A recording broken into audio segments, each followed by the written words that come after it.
South Africa, in my estimation, just the short time I've been here, is open to the gospel. Maybe it's because of the influence of a lot of missionaries over many years in this area, but they are open now.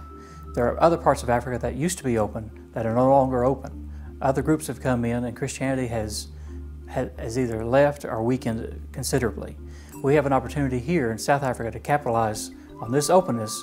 It may be a wave of revival that could sweep the entire continent.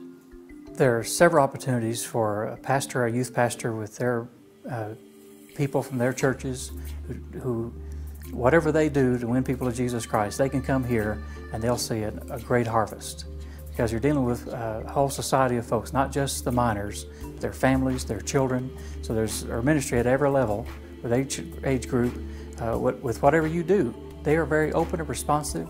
And the fact that you come here to help them speaks volumes to them. The response I've seen in the schools in South Africa have been, in my limited experience, typical to what I see in other schools across the world, but completely different to what I see in the States. Here, the gospel is freely preached, not just me, but other guests who come by there. But there is an openness to the gospel in the Southern Hemisphere that I don't see in the Northern Hemisphere.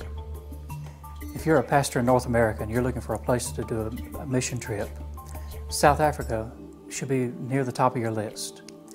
I know it's expensive to come to South Africa. It's because the attention of the world is on this place, and because of the type of work they do here, it is expensive. But there's some things that you won't have to deal with that typically you deal with in a cross-cultural situation. You can drink the water here, you can eat the food, you won't get sick from that. But you are dealing with folks that speak a different language. However, everybody here seems like understands English. They have their native tongue, but they teach English in the schools.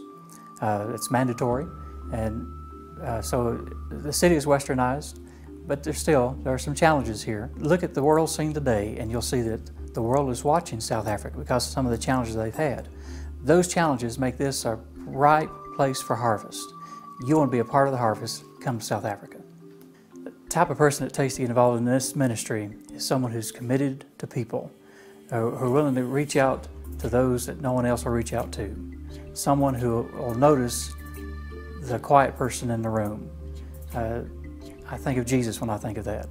And that's the kind of person that will respond to this. They're a quiet person, but they're effective. I had the privilege of preaching in a church in Soweto, in Johannesburg, South Africa. The pastor told me, "Welcome to Soweto." He says, "You know, in Soweto, if Soweto sneezes, all Africa gets the flu." And you know that's really true. However it happens in South Africa, it influences all of Africa.